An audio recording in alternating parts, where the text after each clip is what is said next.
Ah, codfish to mga kabayan na, codfish. Yan po. May naniligo po doon, sa unahan. Grabe, kayang-kaya nila yung lamig. Kaya mo pa kaya mga kabayan makiat dyan? Dapat malakas yung tuhod mo dyan. Pag matanda na, mahirap na. Dyan ba nila naisipan magpatayo ng bahay sa taas? Hello po mga kabayan. Ngayon mga kabayan, tapos na yung trabaho natin. Pasyal muna tayo saglit. Mayroon palang cruise ship dito na punta pero hindi lang siya kalakihan. Kung napapansin nyo sa likod natin mga kabayan, no? Ayan, no? May nagpa-picture dyan sa itaas. Ang gagawin natin, mag-iikot-ikot tayo ngayon mga kabayan, no?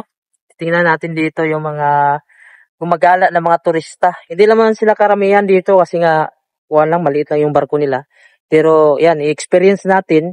Ipa-experience ko sa inyo mga kabayan, no? Kung ano yung mga ginagawa ng mga tourist dito pag napunta, kung saan sila nagpapa-picture, kung ano yung mga lugar dito. Isi-share ko sa inyo.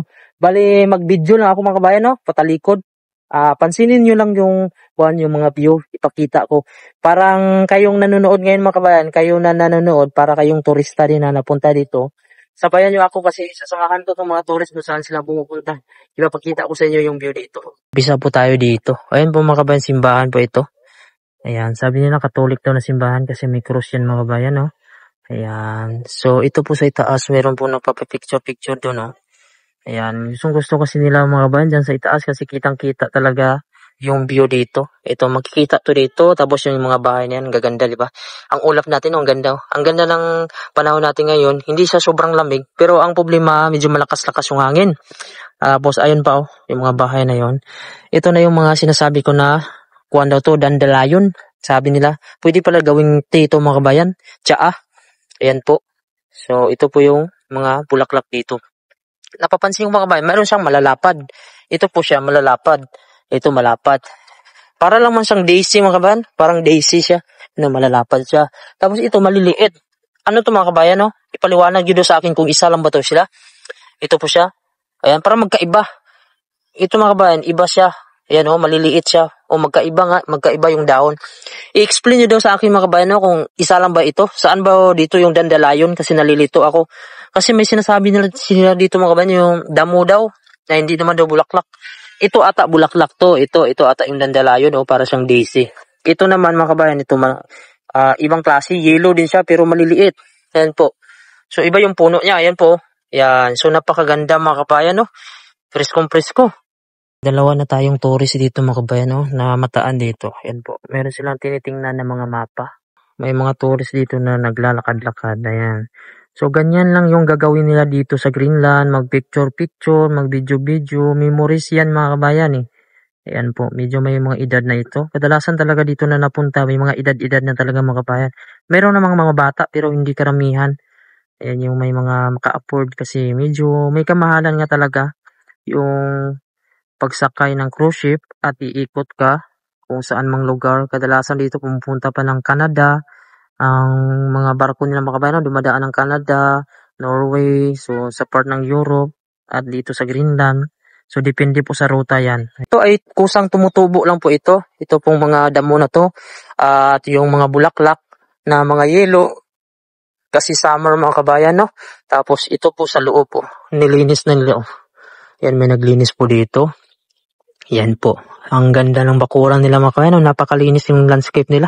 Ito po yung kahoy. Nabuhay yung kahoy mga kabayan. Pagka winter, wala yan. Parang akala mo na matay na, natuyo. Pero pagka summer, nabubuhay talaga siya. Yan po, may garden nga sila dun. At punta tayo dun sa itaas. Ipasyal ko kayo dito mga kabayan. Tingnan nyo na lang mga kabayan yung mga madadaanan natin. Mayroon po statue dito. Ang sabi po ng kasama ko dati sa katrabaho, lolo pa daw niya to sa... Parang siya po ay apo siya sa tuhod. Ito lolo niya po daw sabi niya. 1881 to 1961 po siya. So ngayon akyat tayo doon sa itaas na sinasabi kong pinupuntahan ng mga tourist. So ang dinadaanan nila mga kabayan, dito sila kadalasan dumadaan. Medyo mababa ata dito konti kumpara dito doon sa kabila. Ito lang talaga yung lugar nila dito mga kabayan kapag summer. Walang kahoy, tapos mabato. Halos magkapareho lang sa atin ito mga kabayan. Ito. May mga ganito naman sa atin. Yung mga bato na to. May mga damo. Ayan. So akyat tayo dito, no. Ayan, may napipicture yan. Isa na namang turista mga kabayan, no. Ayan po. So ito po, akyat po tayo dito sa taas. Ito lang yung madadaanan natin, bato lang. Tapos hindi naman ata lupa to. Para siyang mabuhangin. Yan. Ito na po, makikita na to unti-unti dito. Pag umakyat pa tayo mga kabayan, mas makita pa natin ng masinsinan. Mas makita pa natin yung ganda sa itaas. Ayan, ganito lang mga kabayan. Mga bato lang talaga siya. Hindi siya nababalutan ng mga makakapal na damo. Ayan po, dito tayo sa itaas ha. May mga turista dito. Saksiyan lang natin mga kabayan kung ano yung ginagawa nila. Para maka-experience din kayo na parang tourist din kayo. Ayan. So, ayan po. Ito na po yung view natin sa itaas. Napakaganda. Ayan. Ayan po. Ito po yung madalas nilang pinupuntahan mga kabayan. Itong area na to. Ayan po si Hans Igedi. Yung nakapunta na po tayo dito, no? Ilang punta na po tayo dito. So, gusto ko lang igala yung mga tao na hindi pa nakapanood ng vlog natin na itong view na to. Ayan. Dito talaga sila pumupunta. Tingnan niyo. Ayan. So, ayan. May pumupunta na naman dito. May umaakyat na naman. Sa baba, 3. Medyo malakas lang yung hangin. Ayan po mga kabayan, yung mga bahay dito. Pag dito ka kasi sa itaas, halos makakita mo na dito yung Nook City. Ayan. So, dyan na yung kanina. Tapos ito po. Ayan, may naglalaka din doon. Ayan. So, ito pa yung mga tourists. Ayan mga kabayan, no? Andun yung ibang tourist sa may simbahan. Tumitingin-tingin sila. Ayan. Yung iba dito mga kabayan, pababa na. Tapos yung iba naman paakyat. No? May matanda pa dito na maakyat. Ayan, may bata din. Parang mama niya ata yan. So ngayon mga kabayan, bali ang gawin ko na lang, no, mag-walking video na lang ako. Hindi na lang ako magsasalita, ipapakita ko na lang sa inyo dito yung lugar na madadaanan natin. Kasi madalas mga kabayan, pag nagbi-video ako, nagsasalita ako, baka yung iba kasi gusto nila makita talaga yung buong area or hindi na yung kasama yung mukha ko o yung mga place dito, yung madadaanan. So ngayon, samahan nyo ako, ipapakita ko dito, tapos yung mga nangyayari dito dahil may mga tourist.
Basta ito dito.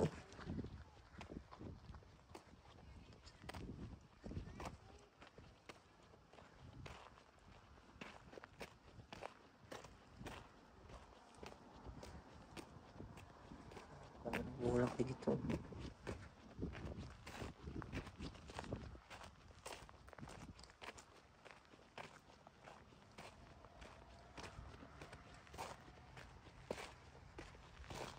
Medyo.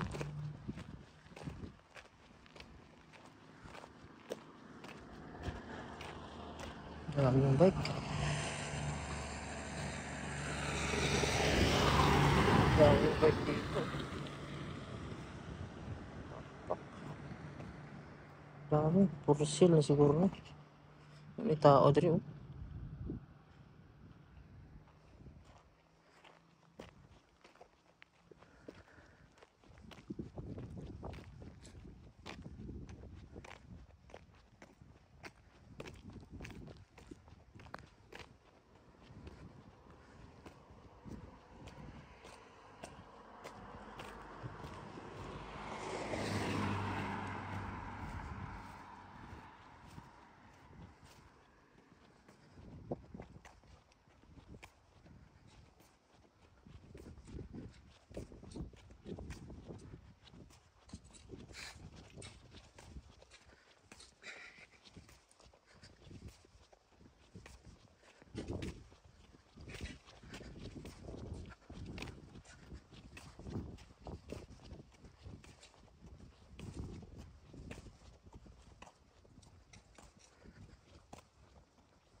shopping kami. Hindi na bukas yung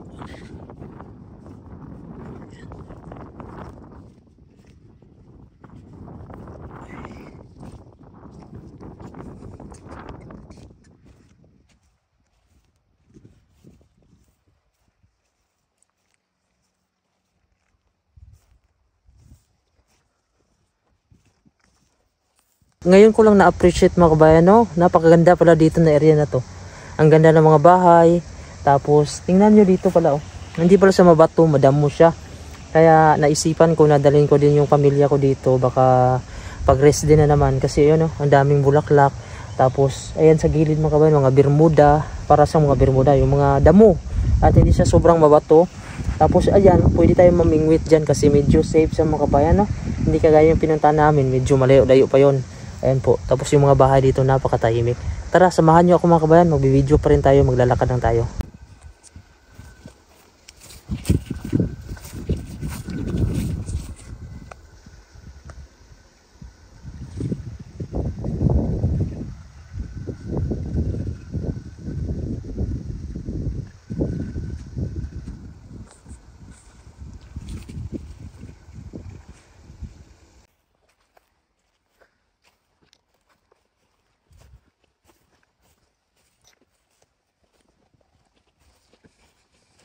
Dito lang pala maganda maglaro.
Napakaraming isda dito.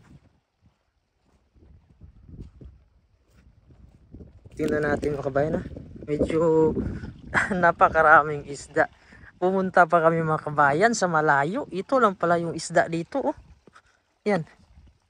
Grabe. Ito yung mga isda nila mga kabayan na in-export, no? Ayan, codfish po. Ayan, lapitan natin. So napunta tayo. Ah, grabe yung isda. Ang dami. Ah, gosh. Yun, oh. Ang daming isda. Yan. Ayan mga kabayan, nagsisilitawan sila kasi low tide. Ayan na po mga kabayan, oh. Nagkapakahirap pa kami mamingwit doon. Ayan po. Ayan po yung mga codfish. Ayan mga kabayan, oh. Yung mga isda, oh. Ayan po. Ayan, yan po yung codfish. Kasi low tide kasi ngayon mga kabayan, kaya nagsisilabasan sila. Ayan po. Maitim-itim lang. Ayan. So ayan po, isda po yan, oh. Ayan. Nandito lang sila sa gilid. Ayan, nagpapakahirap pa kami mamingwit doon sa malayo. Nandito lang pala nagsilabasan yung mga isda. Ayan po. Yung napakarami po dito. So hanggang doon po. Ayan, oh. Kasi low tide mga kabayan, dapat yung tubig dito. So ang nangyari, ayan, bumaba dito. Ito pala yung kinakain nila mga kabayan, yung mga lumot-lumot. Punta natin dito ng malapitan, ha. Ayan po. So ito po yung kinakain ng isda na yan. Ayan po. Yung lumot na yan. Ayan. So medyo madulas lang yan. Ayan po sila, oh. Ayan. Ayan po yung isda, oh. Grabe. Kaya dito mga kabayan, no, yung mga kuwan dito, yung mga isda dito halos hindi na pinapansin. Ayan. So madalas sila mga kabayan, no, kumukuha pa doon sa medyo malayo. Doon kasi yung pinakamarami. Ayan, nasa gilid lang. Mabilis lang bingwitin mga kabayan. Ayan po. Ayan.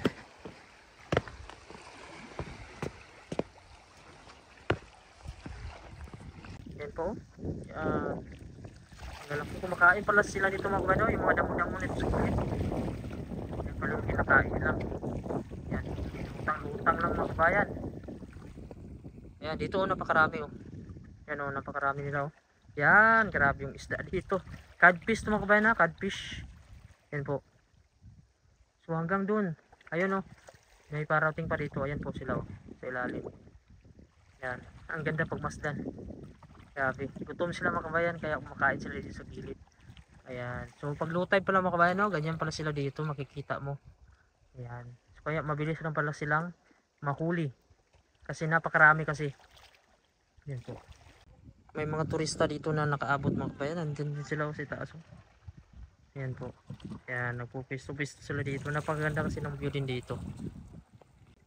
Ayan po mga kabayan no. Ayan po. Ayan. Isda. Napakaraming isda oh. May mag-fishing nga, may mag-swimming ata dito mga kabayan. Ayan po yung isda. Ayan, napakalaki isda oh. Ayan. Napakalaki mga kabayan yung isda. So balik na tayo sa walking vlog mga kabayan ha. Ay, may sauna sila dyan.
Ganda dito ng mga bulaklak oh.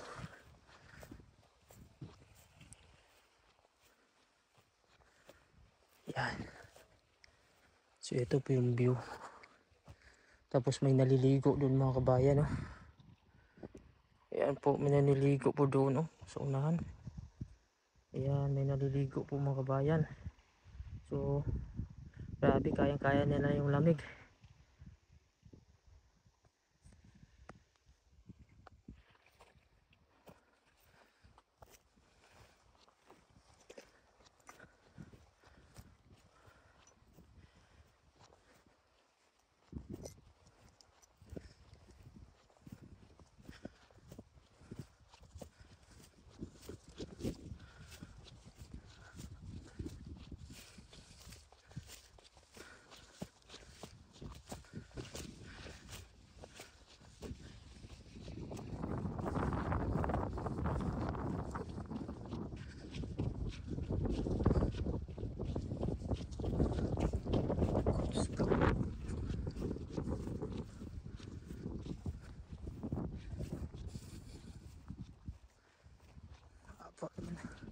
Haba naman ang tulay yan. Kung ganyan yung bahay mo kabayan no, kaya mo kaya umakyat dyan araw-araw. Grabe yung tulay mga kabayan. Ilang steps kaya yan? Siguro may 100 steps yan. Yan mga kabayan, ilang steps kaya yan, bilangin nyo. Tapos yun yung bahay mo. Ayan, kaya mo pa kaya mga kabayan umakyat dyan? Dapat malakas yung tuhod mo dyan. Pag matanda na, mahirap na. Ayan, ito yung view natin. Grabe. Grabe mga kabayan. Diyan ba nila naisipan magpatayo ng bahay sa taas?